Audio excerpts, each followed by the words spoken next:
Hallo Luise. Hallo Jules. Ich freue mich ganz doll, dass wir hier sind. Ich auch. Folge 1, 2 Megapixel. Wir starten Ich unseren muss immer noch Podcast. lachen bei dem Namen. Ich find's geil. Ja, den Namen hast du dir ausgedacht. Das kann ich gleich mal hier spoilern. Nachdem ich mit dem alten Namen nicht happy war. Ja, wir hatten nämlich erst einen anderen Namen. Können wir auch direkt sagen. Der Podcast sollte nämlich eigentlich Fotografin heißen. So schöne Großbuchstaben, Fotograf, Doppelpunkt, IN. Warum? Warum? Weil du bist ein Mann, ich bin eine Frau. Ja, und der Name, ich finde den an sich auch nach wie vor cool, aber es stimmt, wenn man den laut ausspricht, klingt der dann auf Dauer irgendwie komisch. So wie alles auf Deutsch altbacken sich anhört. Oft. Ja. Aber 2 Megapixel ist cool. Und es ist Deutsch und Englisch. Ja. Ich mag's. Da Und war wir noch sind mal halt so eben 2 Megapixel. richtiges Brainstorming, hast vor allem du noch mal betrieben.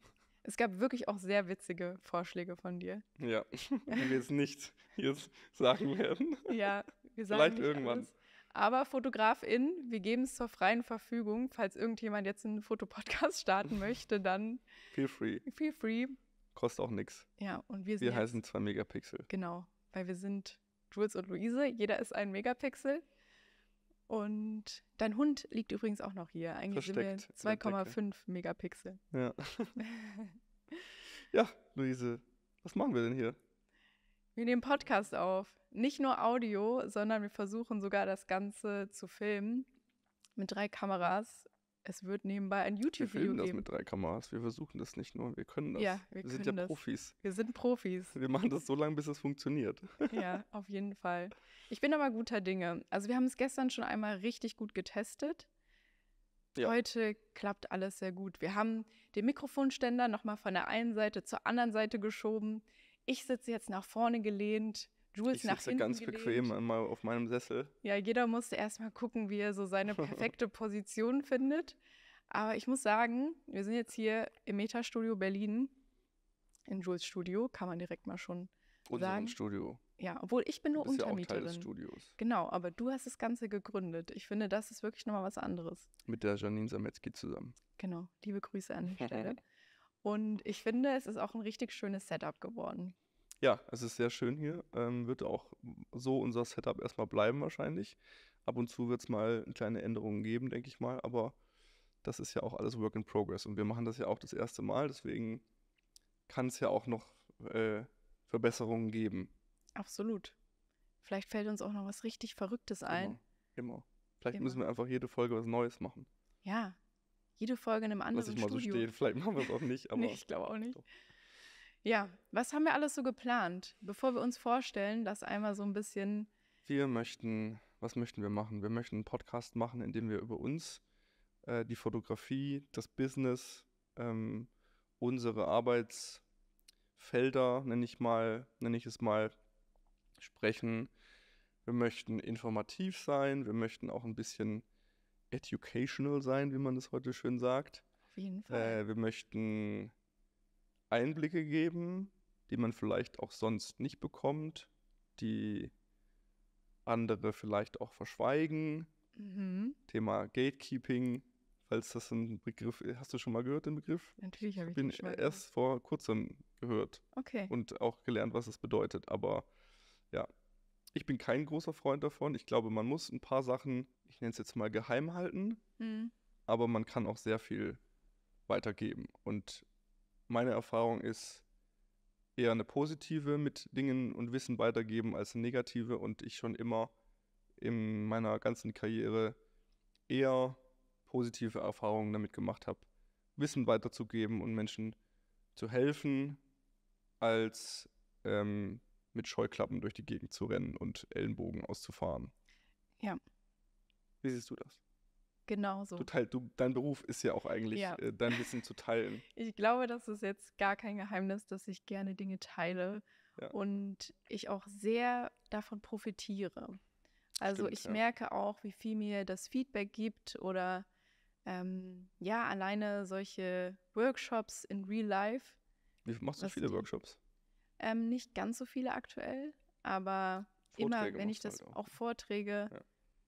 das ist wirklich auch schön, dann in die glücklichen Gesichter zu schauen und die Dankbarkeit der Leute, also das will ich auch nicht missen und weiß, warum ich es mache. Und ich weiß auch, die kleine Luise hätte sich so sehr gewünscht, allein jetzt so einen Podcast zu haben, den wir jetzt machen. Ja.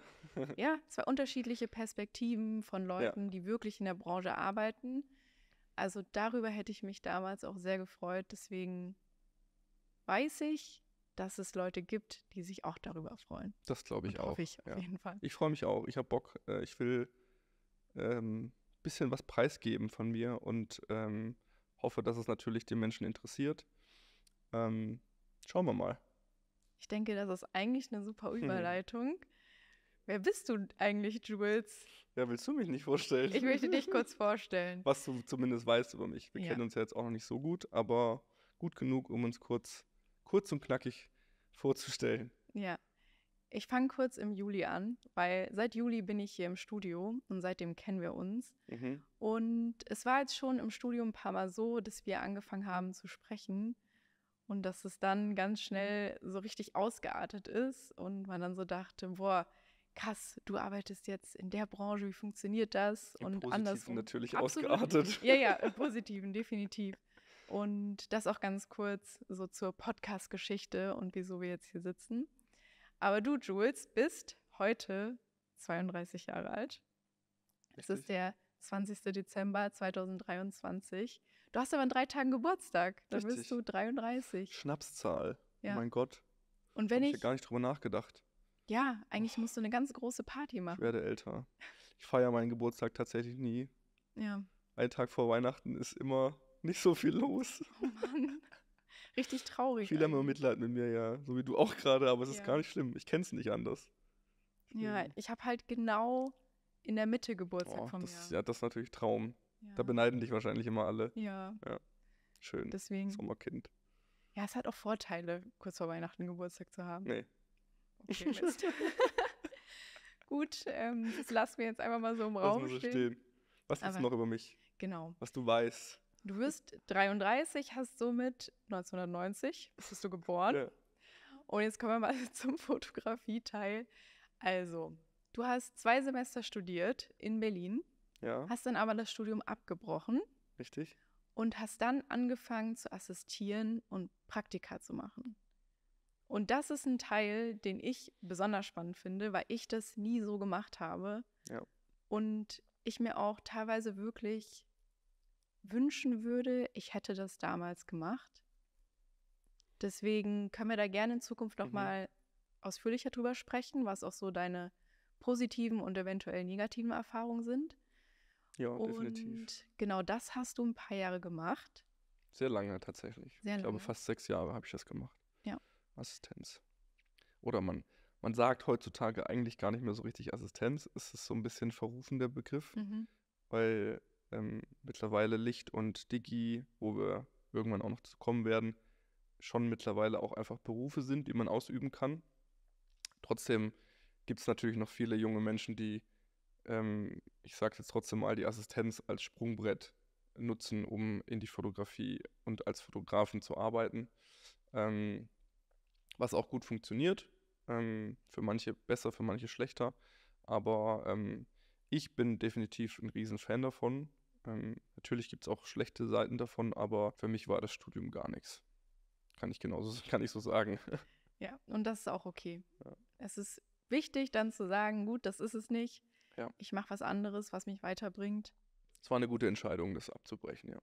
Ich glaube trotzdem, dass es total individuell ist und dass es Leute gibt, die extrem von dem Studium profitieren. Aber auch da haben wir ein Thema für die Zukunft. Richtig. Genau, du hast lange assistiert, 6 Jahre, hast wahnsinnig viele Sets gesehen, mit wahnsinnig vielen Leuten zusammengearbeitet. Das finde ich richtig krass. Also ja, weil ich selber halt immer nur mit mir irgendwie bin und ja. genau. Dann hast du aber 2019 angefangen, dich richtig selbstständig zu machen, oder? Nee, ich bin eigentlich schon selbstständig bin ich schon seit 2012.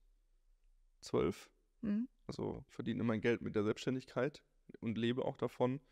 Am Anfang natürlich, also mit 20 natürlich weniger erfolgreich finanziell, mittlerweile ganz okay. Ich bin bin seit 2016, habe ich eine Agentin, eine Repräsentanz, die natürlich auch sehr dazu beiträgt oder beigetragen hat, dass ich auch an die größeren Jobs komme. Würde auch behaupten, dass ich so seit 2016, 17 dann auch wirklich Fotograf bin von Hauptberuf und nicht mehr Assistent oder sowas.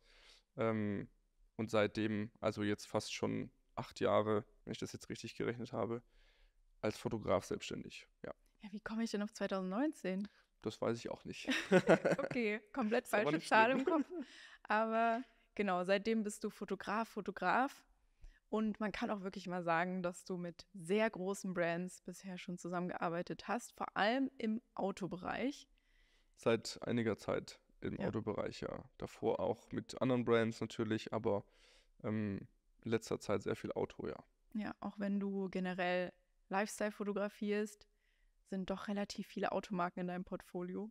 Das stimmt. Kann man generell mal auf deiner Webseite abchecken, finde ich. Da sieht man gar nicht so viele Autos tatsächlich. Ja, aber ein paar. Ja, Stimmt. ein paar, ja. Und auch wichtig, du hast seit 2 Jahren dieses Studio mit Janine, das Meta-Studio.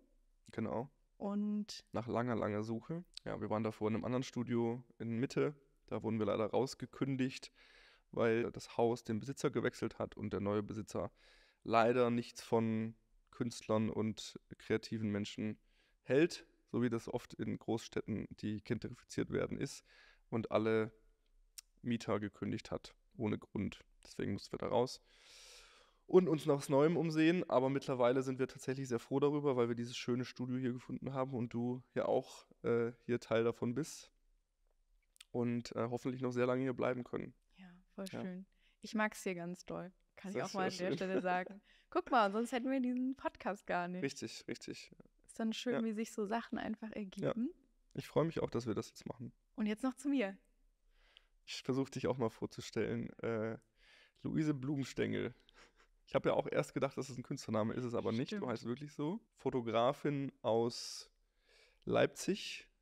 Mittlerweile wohnst du in Berlin seit diesem Jahr ab Winter, glaube ich. Also seit Anfang des Jahres wohnst du in Berlin. Bist seit Juli Mitglied hier im Meta-Studio.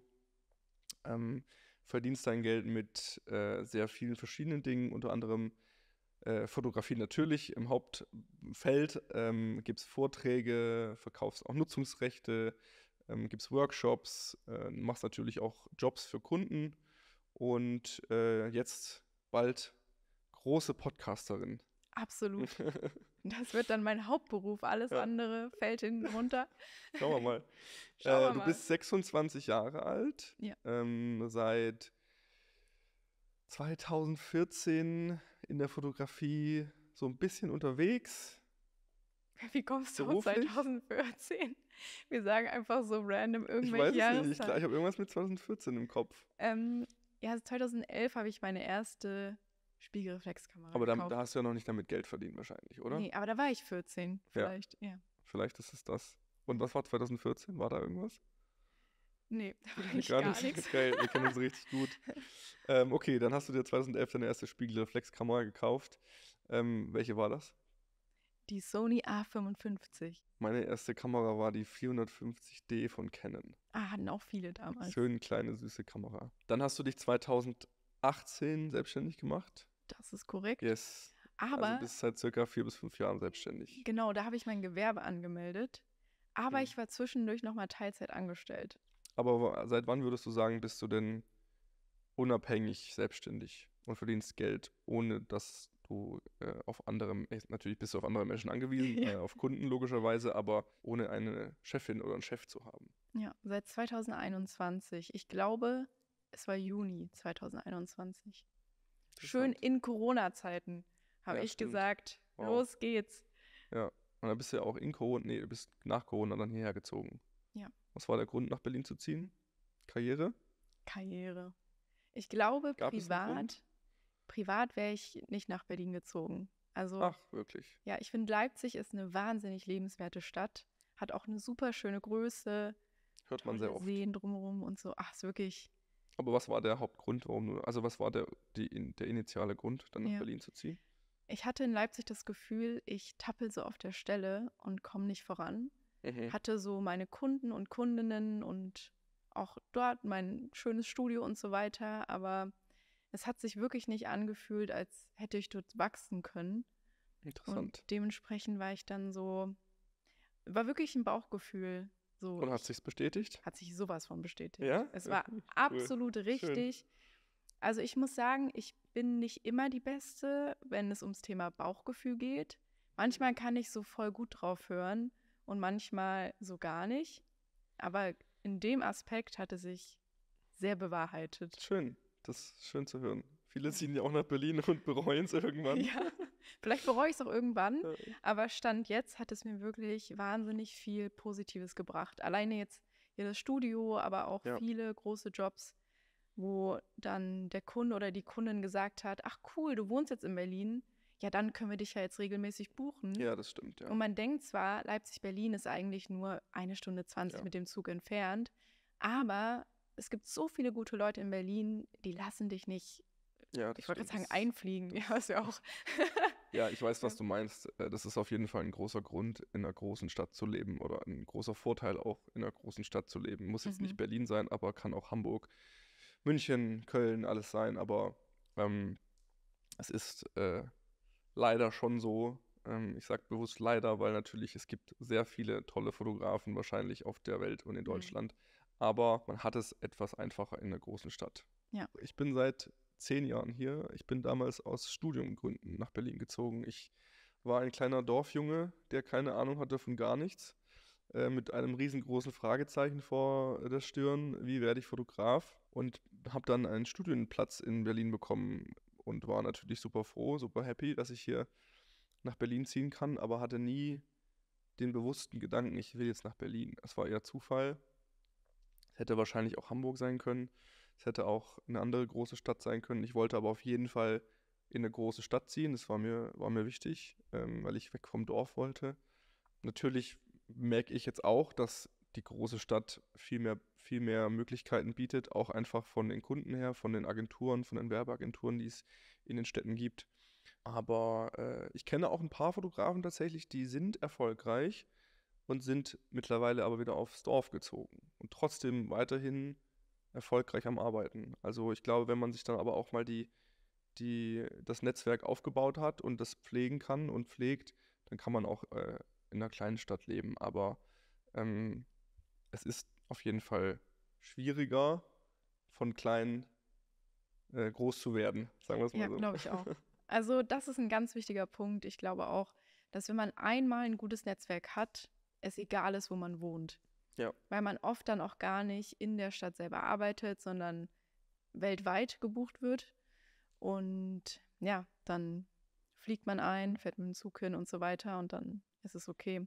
Ich habe gerade Aber für gemerkt, den dass ich schon Anfang- den ersten Titel, die erste Folge, die zweite Folge angeteasert habe. Ja, ist doch Weißt du gut. was?